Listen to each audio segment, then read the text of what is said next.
Hello students, आपका स्वागत है मुतगल बायोलॉजी में। आज हम बात करेंगे आपके बीएससी सेकेंड ईयर की पेपर थर्ड इम्यूनोलॉजी के बारे में, जूलॉजी का, जिसके अंदर आपके इम्यूनोलॉजी, माइक्रोबायोलॉजी और बायोटेक्नोलॉजी आते हैं।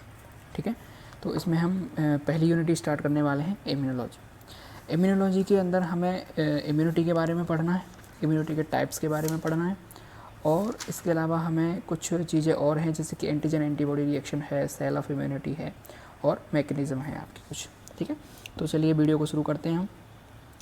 सबसे पहले मैंने यहाँ पर कुछ सब टॉपिक्स लिख लिए हैं, जैसे कि इम्यूनिटी है आपका, एंटीजन एंटीबॉडीज़ है, इम्यून रिस्पॉन्स है, टाइप्स ऑफ इम्यूनिटी है, और ये फ्लो चार्ट बना लिया है जिससे कि वीडियो आपका ज़्यादा लंबा ना हो और हम इसमें टाइम हमारा वेस्ट ना हो। ठीक है, तो इम्यूनिटी के बारे में हम स्टार्ट करें उससे पहले मैं आपको थोड़ा सा इसका जनरल इंट्रोडक्शन दे देता हूँ कि इम्यूनिटी है क्या। तो देखिए, हमारी जो ह्यूमन बॉडी है उसमें बहुत सारे सिस्टम काम करते हैं, जैसे कि आपका रेस्पिरेटरी सिस्टम हो गया, आपका डाइजेशन सिस्टम हो गया। ठीक है, तो उसी तरह का एक सिस्टम है हमारी बॉडी के अंदर, जिसका कि नाम है आपका इम्यून सिस्टम। ठीक है, क्या नाम है इसका? Immune system. ये सिस्टम भी हमारा इसके अंदर वर्क करता है। ये सिस्टम किससे मिलकर बना है? कुछ सेल्स से मिलकर बना हुआ है और कुछ प्रोटीन से मिलकर बना हुआ है ये सिस्टम। ठीक है, वो हम आगे डिस्कस करेंगे। तो इम्यून सिस्टम हो गया हमारा। अब हम बात करते हैं इम्यूनोलॉजी की। तो इम्यूनोलॉजी जो है आपका लैटिन भाषा के इम्यूनिस शब्द से लिया गया है। ठीक है, इम्यूनिस शब्द से लिया गया है, जिसका इम्यूनिस जो शब्द है उसका मतलब होता है फ्री ऑफ बर्डन, या फिर हिंदी में बात कहें बोझ से मुक्ति। ठीक है, बोझ से मुक्ति, ये इसका शाब्दिक अर्थ हो गया इम्यूनोलॉजी का, ये कहाँ से लिया गया है। और हम बात करें कि लॉजी लगा हुआ है, यानी कि इसका मतलब होता है किसी भी चीज़ के बारे में हम स्टडी करते हैं। तो हम बॉडी की जितने भी इम्यूनिटी है हमारी, उसके बारे में यदि हम स्टडी करते हैं साइंस की जिस फील्ड के अंदर या जिस ब्रांच के अंदर, उस ब्रांच को बोलते हैं अपन इम्यूनोलॉजी। ठीक है, ये टर्म हमारा क्लियर हो गया। अब बात करते हैं अपन इम्यूनिटी के बारे में। तो इम्यूनिटी क्या होता है? देखिए कि हमारी जो बॉडी है, हम भी जीव हैं और हमारे अलावा इस पृथ्वी पर बहुत सारे जीव रहते हैं। कुछ जीव हमें आंखों से दिखाई देते हैं, लेकिन कुछ जीव हमें आंखों से दिखाई नहीं देते। तो ऐसे जो जीव हैं जो हमें आंखों से दिखाई नहीं देते, वो हमारी बॉडी को इंटरनली डैमेज करना चाहते हैं। ठीक है, तो जो जीव हमें दिखाई नहीं देते उनसे हमें अपने आप को सुरक्षित रखना है। तो जो हमें दिखाई दे जाता है उससे तो हम हाथ पैर से लड़ झगड़ के अपन बचाव अपना कर लेते हैं, लेकिन जो हमें दिखाई ही नहीं देता उससे हम अपना बचाव कैसे करेंगे? लेकिन नेचर ने हमारे लिए इस चीज़ का भी उपाय ढूंढा है। उसके लिए हमारी बॉडी के अंदर एक सिस्टम दिया है, जिसको मैंने अभी आपको बताया था, इम्यून सिस्टम, और जिसे बोलते हैं अपन इम्यूनिटी। हिंदी में इसे बोलते हैं प्रतिरक्षा। ठीक है, इसको बोलते हैं प्रतिरक्षा तंत्र। तो अब देखिए, प्रतिरक्षा क्या होता है कि बाहर से हमारी बॉडी के अंदर जितने भी बाहर से आने वाले जीव हैं, ठीक है, अब बाहर से छोटे जीव ही हमारी बॉडी के अंदर एंटर कर सकते हैं जीवावस्था में। अब वो कौन कौन हो सकते हैं? वो आपके बैक्टीरिया हो सकते हैं, वो आपके वायरस हो सकते हैं, वो आपके फंगस हो सकते हैं। ठीक है, तो बैक्टीरिया, वायरस या फंगस, तो बाहरी जितने भी जीव हैं उन सब से अपने आप को सुरक्षित रखना, अपने आप को बचाना ही क्या कहलाता है? आपका इम्यूनिटी कहलाता है। ये एक क्रिया है जिसे कि हम बोलते हैं इम्यूनिटी, यानी कि बाहरी जितने भी हमें डैमेज करना चाहते हैं या हमें नुकसान पहुंचाना चाहते हैं, बाहरी जितने भी जीव हैं उन सब से हम अपने आप को सुरक्षित रखना ही क्या कहलाता है? इम्यूनिटी कहलाता है। तो ये आपकी डेफिनेशन हो गई। इसके बाद बात करें कि सबसे पहले हम बात करें कि इम्यूनिटी के बारे में किसने बताया था। तो सबसे पहले इम्यूनिटी के बारे में बताया था लुई पास्चर ने। ठीक है, एक साइंटिस्ट हुए अपने लुई पास्चर। इन्होंने सबसे पहले चेचक एक बीमारी आई, उसके बाद टीबी बीमारी आई। ठीक है, उसके बाद आपकी एक बीमारी आई मलेरिया। तो इन बीमारियों के जब इन्होंने रोग कारक ढूंढे तो इन्होंने इन सब की बीमारियों के रोग कारक सूक्ष्म जीव ही निकले। ठीक है, तो उसके बाद जब सूक्ष्म जीव निकले तो इसके अलावा फिर इन्होंने इसका इलाज भी ढूंढना स्टार्ट किया। तो जब इलाज इन्होंने स्टार्ट ढूंढना किया तो ये इलाज नहीं ढूंढ पाए, लेकिन एक दूसरे साइंटिस्ट आए, एडवर्ड जेनर। ठीक है, ये साइंटिस्ट आए आपके 1796 में। 1796 के अंदर एडवर्ड जेनर ने एक टीके का निर्माण किया। ठीक है, लगाने के तरीके की खोज की। किसने? एडवर्ड जेनर ने। तो जब इन्होंने इतनी बड़ी खोज कर दी कि जिन जीवों को हम देख भी नहीं सकते थे उनसे भी हम अपना बचाव कर सकते हैं, तो इसलिए इनको फादर ऑफ इम्यूनोलॉजी घोषित कर दिया।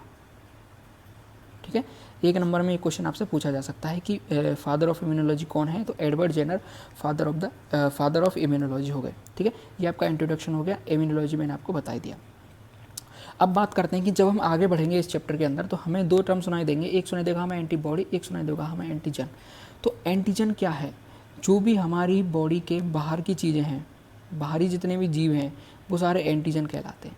नाम उनका क्या है? जैसे कि बैक्टीरिया हो गया, वायरस हो गया, फंगस हो गया, ठीक है। ये सभी हमारे लिए क्या है? हमारी बॉडी के लिए एंटीजन हैं। और जब इनसे बचने के लिए हमारी बॉडी जब रिस्पॉन्स करती है या अपना बचाव या अपने सैनिक जो उतारती है, तो वो जो सैनिक हैं वो सैनिक एंटीबॉडीज़ हैं, ठीक है। वो सैनिक कौन है? वो एंटीबॉडीज़ हैं। तो एंटीजन कौन हुए? जो बाहर से आतंकवादी हैं वो सारे एंटीजन हो गए, वो बैक्टीरिया है, वायरस है, फंगस है। और जो अपना बचाव करती है, जो अपने सैनिक हैं वो कौन है? वो एंटीबॉडीज़ हैं, ठीक है। ये दो टर्म हो गए। उसके बाद आता है आपका अगला इम्यून रिस्पॉन्स, ठीक है। इम्यून रिस्पॉन्स क्या होता है कि देखिए बैक्टीरिया है, वायरस है, फंगस है, हम सब जानते हैं ये किसी ना किसी प्रोटीन से मिलकर बने होते हैं, ठीक है। और हमारी जो बॉडी की जो बनी है स्ट्रक्चर वो भी ज़्यादातर प्रोटीन से मिलकर बनी होती है। एंटीबॉडीज़ हैं वो भी प्रोटीन से मिलकर बनी होती हैं। तो जब हमारी बॉडी के अंदर जो सेल्स हैं, ठीक है, वो जब इस चीज़ की पहचान करती हैं कि कोई बाहरी जीव ऐसा हमारी बॉडी के अंदर एंटर हुआ है जिसकी प्रोटीन हमारी प्रोटीन से मैच नहीं कर रही है, ठीक है, जो प्रोटीन हमारी बॉडी के अंदर है उस प्रोटीन से अलग कोई प्रोटीन है, तो तुरंत ये सिग्नल पहुंचता है किसके पास? एंटीबॉडीज़ के पास या फिर हमारे इम्यून सिस्टम के पास कि कोई बाहरी हमला हो गया है। फिर एंटीबॉडीज़ बनाने की जो प्रक्रिया है वो स्टार्ट होती है। तो वो जो रिस्पॉन्स होता है उसे हम बोलते हैं इम्यून रिस्पॉन्स। जब कोई भी बाहरी एंटीजन हमारी बॉडी पर अटैक करता है तो उसके फेवर में जो भी रिस्पॉन्स होता है उसे बोलते हैं अपन इम्यून रिस्पॉन्स। अब देखिए क्या है कि जो हमारा इम्यून सिस्टम है वो बना है कुछ सेल्स से और कुछ बना है प्रोटीन से, ठीक है। अब सेल्स, दो तरह की सेल्स हैं यहाँ पर देखिए। एक जो सेल्स हैं जो कि नॉन स्टॉप काम करती हैं, ठीक है, और एक कुछ सेल ऐसी हैं जो कि स्पेसिफिक ही काम करती हैं, वो पूरे टाइम काम नहीं करती, वो उन्हें जब ज़रूरत पड़ती है जब वो काम करती हैं, नॉन स्टॉप वो काम नहीं करती। और कुछ सेल्स ऐसी हैं जो कि नॉन स्टॉप काम करती हैं। उन इन नॉन स्टॉप सेल्स में जो काम करने वाले सेल्स हैं उनमें एक तो है आपकी नेचुरल किलर सेल्स, ठीक है, उसके अलावा आपकी मैक्रोफेजेस सेल्स, ठीक है। और भी बहुत सारी सेल्स होती हैं लेकिन मेजर ये दो सेल हैं जो कि आपकी नॉन स्टॉप काम करती रहती हैं। कैसे?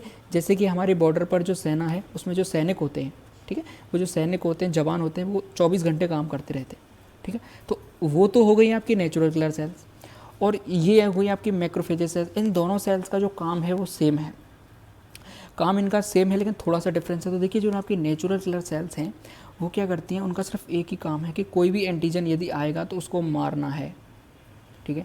ये पैदाइशी किलर है, ठीक है, ये पैदाइशी ही बदमाश है, इसका काम ही सिर्फ मारना है, कोई भी आ जाए बाहर से, ठीक है। ये सिर्फ उसकी पहचान करता है और उसको मार देता है, नेचुरल किलर सेल्स। उसके बाद आती है आपकी मैक्रोफेजेस सेल्स, ठीक है। ये मैक्रोफेजेस सेल्स थोड़ी सी अलग है इनसे। किस तरह से अलग हैं कि ये भी उसको मार देती है, ठीक है, ये तो उसको बाहर से मार देता है, लेकिन ये क्या करता है, माना कि हमने ये एंटीजन है, ये मैक्रोफेजेस सेल पहले उसको कैप्चर करेगी, अपने अंदर एंटर करेगी, उसको उसके छोटे छोटे टुकड़े करेगी, और टुकड़े करने के बाद ये क्या करेगी, उसको एक रिसेप्टर के थ्रू, इनकी बॉडी पर कुछ रिसेप्टर्स पाए जाते हैं, तो उसके एक पार्टिकल को, उसकी प्रोटीन के एक पार्टिकल को बाहर इशारे की तरह चमका देगी कि हाँ भाई मैंने ख़त्म कर दिया है, और जो मैंने ख़त्म किया है उसका वो है, ठीक है, ये इसकी आइडेंटिटी है कि ये प्रोटीन है उसकी, ठीक है। तो ये बाहर सिग्नल दे देती है, ठीक। अब हम बात करें कि ये सिग्नल देती किसे है, तो ये सिग्नल देती है जो स्पेसिफिक सेल्स होती हैं, जो स्पेसिफिक काम करने वाली सेल्स हैं। उनमें कौन कौन सी सेल्स हैं? एक आती है आपकी टी सेल और एक आती है आपकी बी सेल। इनका नाम है एक टी लिम्फोसाइट और बी लिम्फोसाइट, ठीक है। अब क्या करती है, मैक्रोफेजेस सेल्स हैं, इसने इसको खाया, उसने इसको फैगोसाइटिस कर लिया यानी कि भक्षण कर लिया। अब इसने छोटे से पीस को बाहर निकाल दिया, ठीक है, सिग्नल के रूप में। अब सिग्नल पहुंचा आपका टी के पास, ठीक है, सिग्नल पहुंचा आपका टी के पास, और टी सेल फिर क्या करेगा, टी सेल सिग्नल देगा बी सेल को कि भाई आप बनाइए क्या, एंटीबॉडीज़। इस तरह से कुछ आपका जो इम्यून सिस्टम है वो वर्क करता है, ठीक है। टी सेल के पास ये मैक्रोफेजेस भेजेगी टी सेल के पास सिग्नल, और सिग्नल मिलने के बाद बी सेल को सिग्नल मिलेगा कि एंटीबॉडीज़ तैयार कीजिए, ठीक है। और जब एंटीबॉडीज़ तैयार होंगी तो एंटीबॉडीज़ स्पेसिफिक तैयार होंगी, ठीक है। स्पेसिफिक का मतलब क्या होता है, स्पेसिफिक का मतलब ये होता है कि वो प्रोटीन की पहचान कर चुके हैं कि किस तरह की प्रोटीन है, तो सिर्फ उसी ही प्रोटीन को मारने के लिए एंटीबॉडीज़ बनाई जाएंगी, अदरवाइज अपनी जो अंदर मटेरियल है उसको वेस्ट नहीं किया जाएगा, ठीक है। एंटीबॉडीज़ कुछ ऐसी होती है, वाई शेप की उसकी शेप होती है उसकी एंटीबॉडीज़ की। तो यहाँ पर हमने देखा कि सेल्स किस तरह से हमारी जो इम्यून सिस्टम है वो वर्क करता है हमारा, ठीक है। अब इसके बाद क्या होगा, जो आपकी बी सेल है, बी सेल एक दूसरी सेल में बदल जाएगी जिसका नाम है आपका मेमोरी सेल, ठीक है। बी सेल आपकी मेमोरी सेल में बदल जाएगी। मेमोरी सेल क्या होती है कि मेमोरी सेल मतलब क्या होता है कि जब ये सेल मेमोरी सेल में बदलेगी तो ये इस प्रकार की कोशिकाएं होती हैं कि जो भी एंटीजन इन्होंने यहाँ पर मारा है, ठीक है, इसकी इन्होंने पहचान कर ली। अब पहचान करने के बाद ये उसको अपनी मेमोरी में सेव कर लेंगी। तो इसका फ़ायदा ये होगा कि जब दोबारा ये एंटीजन इन पर अटैक करेगा तो ये जो प्रोसेस पूरी हुई है इस प्रोसेस से थोड़ा कम टाइम लगेगा, क्योंकि इसमें थोड़ी सी ज़्यादा टाइम लगा इस प्रोसेस में। लेकिन अगली बार जब यही एंटीजन दोबारा इस पर अटैक करेगा तो टाइम थोड़ा कम लगेगा, क्योंकि पहले से इसकी पहचान हो चुकी है कि ये फलां प्रोटीन है। डायरेक्ट एंटीबॉडीज़ इसके पास भेज दी जाएंगी और इसको मार के ख़त्म कर दिया जाएगा, ठीक है। अब एक चीज़ मैं आपको यहाँ पर इंपॉर्टेंट बताता हूँ कि आपने सुना होगा कि इम्यूनिटी बूस्ट करने की कुछ मेडिसिन आपको मार्केट में मिलती हैं। तो अगर मैं आपसे ये कहूँ कि कोई भी ऐसी मेडिसिन अब तक बनी ही नहीं है जो कि आपकी इम्यूनिटी को बूस्ट कर दे, तो आपको कैसा लगेगा? ये बिल्कुल फैक्ट बात है कि कोई भी मेडिसिन ऐसी नहीं है जो कि आपकी इम्यूनिटी को बूस्ट कर जाए। इम्यूनिटी बूस्ट होना एक बहुत ही लॉन्ग टर्म प्रोसेस है और ये सिर्फ और सिर्फ नेचुरल तरीके से बूस्ट हो सकती है, ठीक है। इसमें आपका क्या क्या जो मेजर रोल प्ले करेंगे वो आपकी डाइट और आपकी लाइफस्टाइल मेजर रोल प्ले करेंगे आपकी इम्यूनिटी को बूस्ट करने के लिए, ठीक है। तो यहाँ मैंने आपको सिंपल सा बताया। अब हम आगे बढ़ते हैं इसमें टाइप्स ऑफ इम्यूनिटी पे, ठीक है, टाइप्स ऑफ इम्यूनिटी। तो देखिए, जब हम इम्यूनिटी के टाइप्स पर जाएंगे तो मोस्टली जो इम्यूनिटी है वो दो प्रकार की होती है, ठीक है।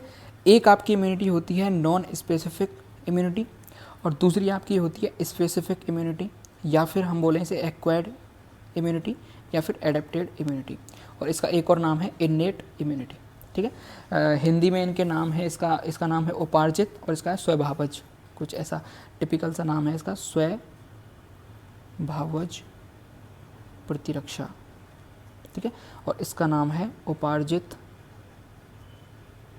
प्रतिरक्षा, ठीक है।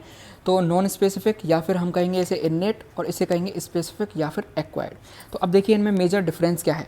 पहले हम इसके डिफरेंस की भी बात करेंगे, फिर हम इसको एक एक को पढ़ते चलेंगे।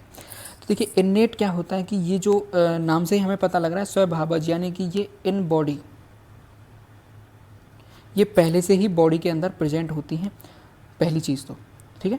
दूसरी हम बात करें कि इसका एक और नाम है नॉन स्पेसिफिक। नॉन स्पेसिफिक का मतलब ये होता है कि ये किसी भी पर्टिकुलर बैक्टीरिया, पर्टिकुलर वायरस या पर्टिकुलर फंगस के लिए स्पेसिफिक नहीं होती हैं। ये किसी भी चीज़ को पहचान नहीं कर सकते कि भाई ये फलाना बैक्टीरिया है, फलाना वायरस है। इनका काम है सिर्फ और सिर्फ मारना, ठीक है। इस इम्यूनिटी का काम सिर्फ और सिर्फ मारना या फिर जो भी बैक्टीरिया वायरस है उनको रोकना, इतना काम है सिर्फ इसका, ठीक है। तो ये स्पेसिफिक नहीं होते हैं, पहली चीज़। दूसरा, इसका जो दूसरा नाम है इसे हम बोलते हैं नेचुरल इम्यूनिटी, ठीक है। इसे हम एक और क्या बोलते हैं, नेचुरल इम्यूनिटी भी इसे हम बोलते हैं।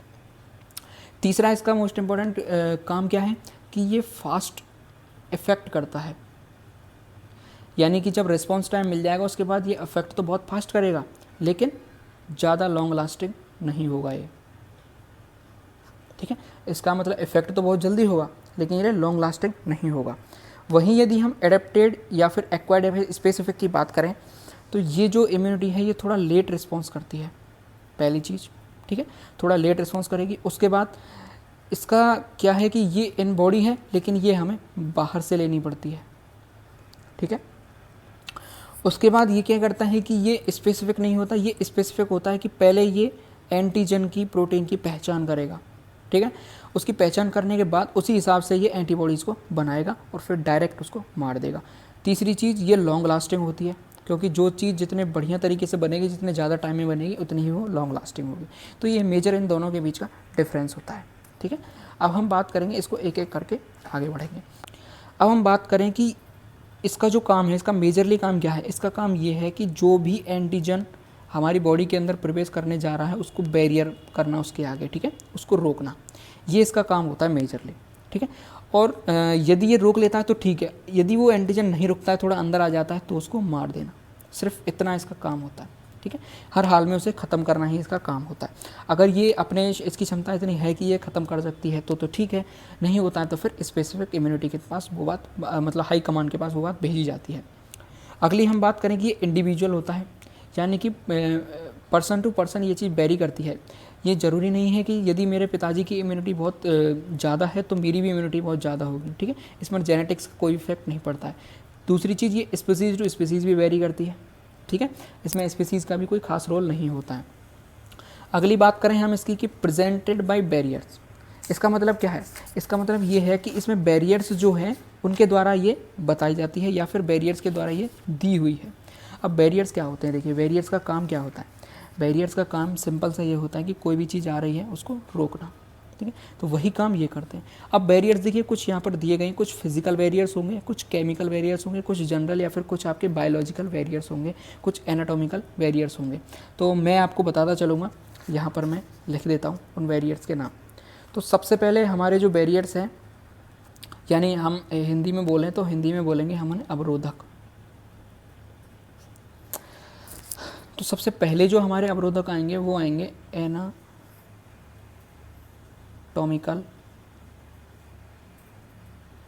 बैरियर्स, ठीक है, या फिर संरचनात्मक अवरोधक,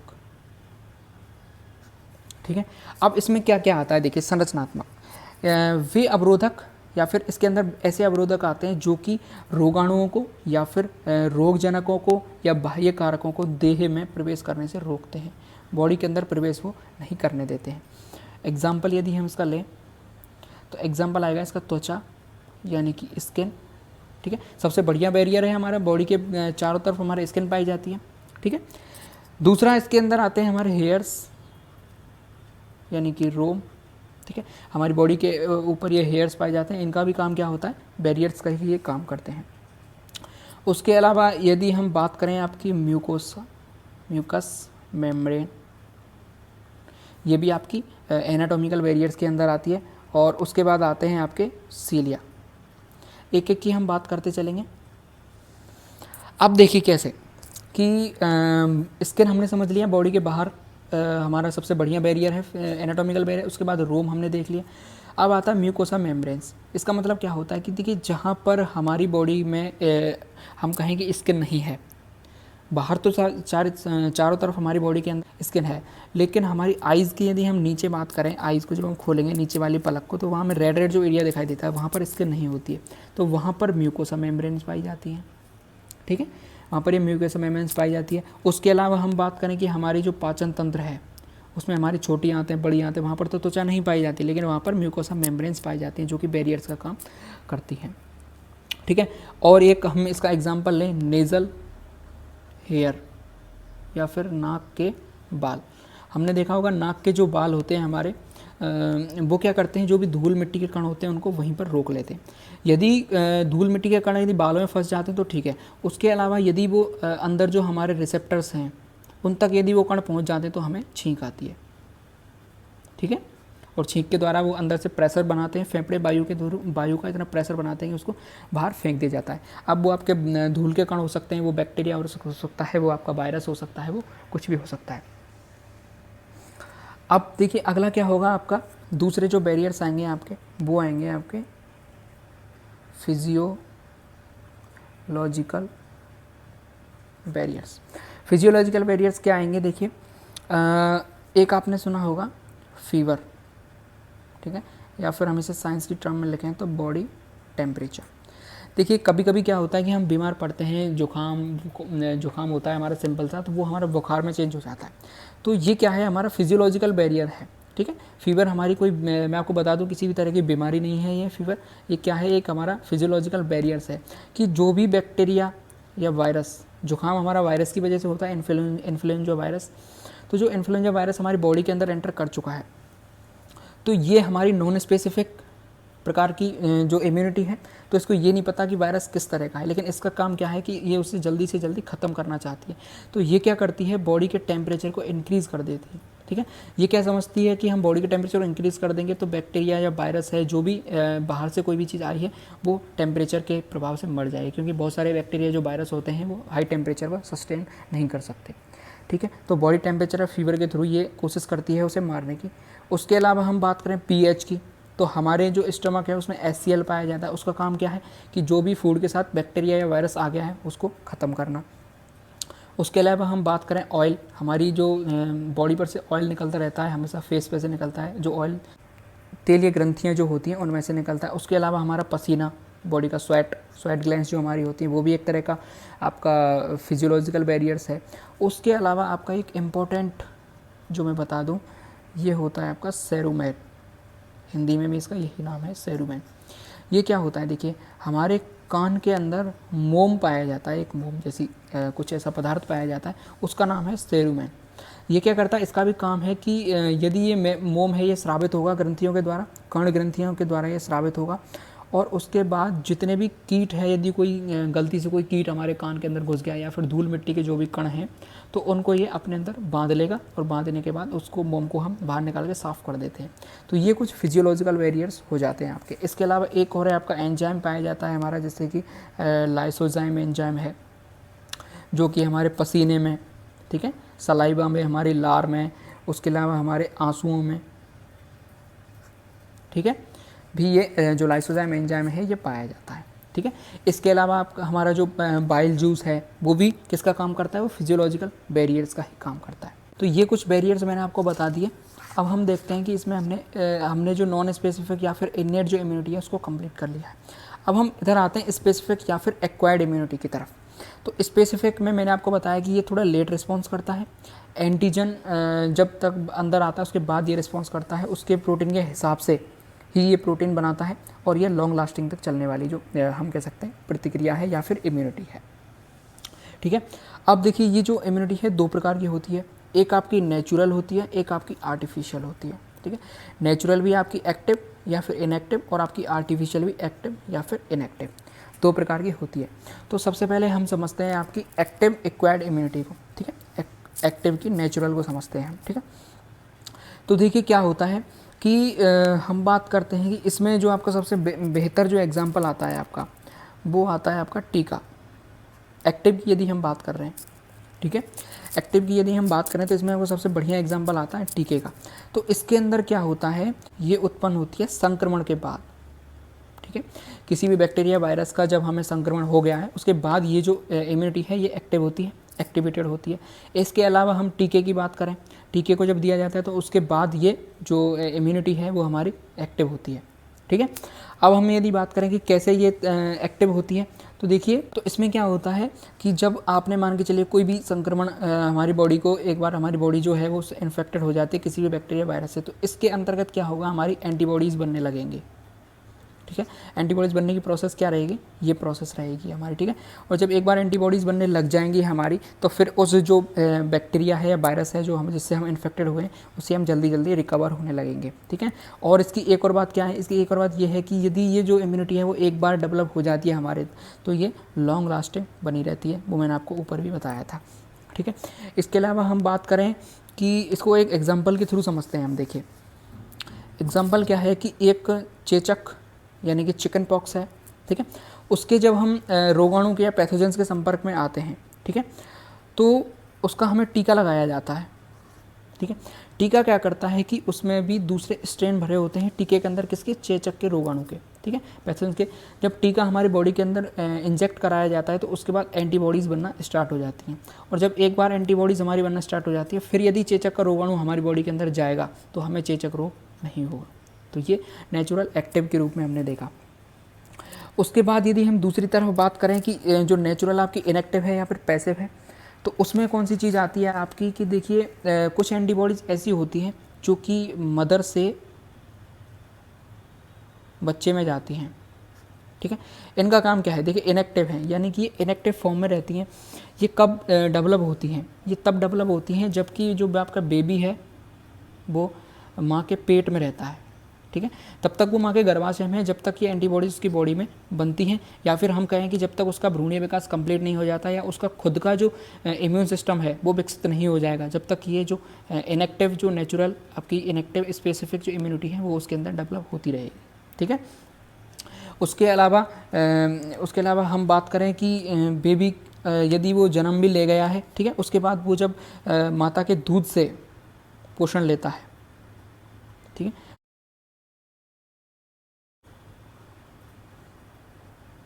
ठीक है, तो कोलेस्ट्रम में जो एंटीबॉडीज़ होती हैं, ठीक है। आईजीजी एंटीबॉडीज़ पाई जाती हैं जो कि मदर से बच्चे में जाती हैं, ठीक है। कब तक जाती हैं? जब तक कि वो खुद का इम्यून सिस्टम डेवलप नहीं कर लेता। इसलिए कहा जाता है कि जन्म के 6 माह तक बच्चे को माता का दूध पिलाना चाहिए, जिससे कि उसका जो इम्यून सिस्टम है वो स्ट्रांग बना रहे। उसके बाद बात करते हैं हम आर्टिफिशियल की। तो देखिए आर्टिफिशियल में क्या आता है हमारा कि जो एंटीबॉडीज़ हैं या फिर हम कहें जो इम्यूनिटी है वो एक्टिव फॉर्म में बाहर से आर्टिफिशियल रूप से बनाई जाती है, यानी कृत्रिम रूप से तैयार एंटीबॉडीज़ व्यक्ति को या फिर हम कहें पर्सन को दी जाती है। इसका एग्जांपल हम बात करें पोलियो से। हमें बचपन में ही कहा जाता है कि हमें पोलियो की ड्रॉप ले लेनी चाहिए, ठीक है। वो क्या है हमारी? वो आर्टिफिशियल इम्यूनिटी है, ठीक है। एक्टिव आर्टिफिशियल इम्यूनिटी है हमारी। एक बार पोलियो का टीका हमें लगा दिया जाता है, पोलियो की दवा हमें ले लेते हैं हम, तो हमें दोबारा पोलियो का जो बैक्टीरिया है, पोलियो का जो वायरस है वो हमें अफेक्ट नहीं कर सकता, ठीक है। तो ये एक्टिव आपकी आर्टिफिशियल इम्यूनिटी हो जाती है। उसके बाद हम बात करें इनएक्टिव आर्टिफिशियल एक्वायर्ड इम्यूनिटी की। उसमें और इसमें एक्टिव में क्या डिफरेंस है? देखिए छोटा सा डिफरेंस है कि जो इनएक्टिव आपकी जो इम्यूनिटी होगी उसको जब हम किसी भी पर्सन की जो बॉडी उसमें जब इंजेक्ट कराएंगे तो उसमें थोड़ा सा एक्टिव होने में कोई भी टाइम नहीं लगता है, ठीक है। जबकि जब एक्टिव है यानी कि जब हमने पोलियो की जो टीका है, वैक्सीन हमें दी जाती है तो उसमें जब एंटीबॉडीज़ हमारे बनने लगती हैं या उसको एक्टिव होने में थोड़ा सा टाइम लगता है। वो एक्टिव है लेकिन फिर भी एक्टिव होने में उसको थोड़ा सा टाइम लगता है, जबकि इनएक्टिव में बिल्कुल भी टाइम नहीं लगता। वो अंदर जाते ही हमारे तुरंत हमें रिएक्ट करना स्टार्ट कर देती है, ठीक है। और इसके अलावा हम इसकी एक और बात करें तो जो आपकी एक्टिव जो आपकी इम्यूनिटी है, एक्टिव जो आर्टिफिशियल इम्यूनिटी है वो लॉन्ग लास्टिंग होती है, ठीक है। लेकिन ये जो होती है वो शॉर्ट होती है। अब इसका हम एग्जाम्पल बात करें तो देखिए एग्जाम्पल इसको बात करते हैं रेबीज़ वायरस होता है, ठीक है, जो कि कुत्ते को, बंदर के, शुगर के द्वारा यदि कोई मनुष्य को यदि खा जाते हैं या काट लेते हैं तो इसके बाद हमने सुना होगा कि हमें पहले 14 इंजेक्शन लगते थे लेकिन अब सिर्फ 1 लगता है, ठीक है। तो 14 इंजेक्शन जब लगते थे तो एक दिन छोड़ के एक दिन या फिर कुछ अंतराल के बाद इंजेक्शन दिए जाते थे, ठीक है। ऐसा नहीं था एक साथ 14 लगाए जाएँ, कुछ दिनों के अंतराल के बाद ये 14 जो इंजेक्शन है वो लगाए जाते थे। अब चूँकि ये इनएक्टिव फॉर्म में हमें दी जा रहे हैं, ठीक है, तो इसका जो रिस्पॉन्स टाइम है वो थोड़ा तेज़ होगा, लेकिन ये लॉन्ग लास्टिंग नहीं होगा, ये कुछ टाइम के लिए होगा। तो जब मान के चलते हैं हमें उसी आदमी को दोबारा कोई कुत्ता या शुगर काट लेता है तो हमें फिर दोबारा रेबीज़ का इंजेक्शन लगवाना पड़ेगा, ठीक है। ऐसा नहीं है कि जैसे कि पोलियो था, एक बार हमने पोलियो की दवा पी ली बचपन में, अब हमें कभी पोलियो की दवा पीने की ज़रूरत ही नहीं है, ठीक है। लेकिन रेबीज़ के केस में या फिर हम कहें इनएक्टिव इम्यूनिटी के केस में ऐसा नहीं है, यहाँ पर हमें बार बार रेबीज़ का जो इंजेक्शन है वो लगवाना पड़ेगा। इसके अलावा एक और बीमारी आपने सुनी होगी जिसका नाम है टेटनेस, ठीक है। टेटनेस में भी सेम ऐसा है कैसे किसी भी लोहे की छड़ से लग जाने पर, ठीक है, एंटी टेटनेस का वो इंजेक्शन लगाया जाता है। तो ये कुछ आपके मैंने इम्यूनिटी के टाइप्स बता दिए हैं।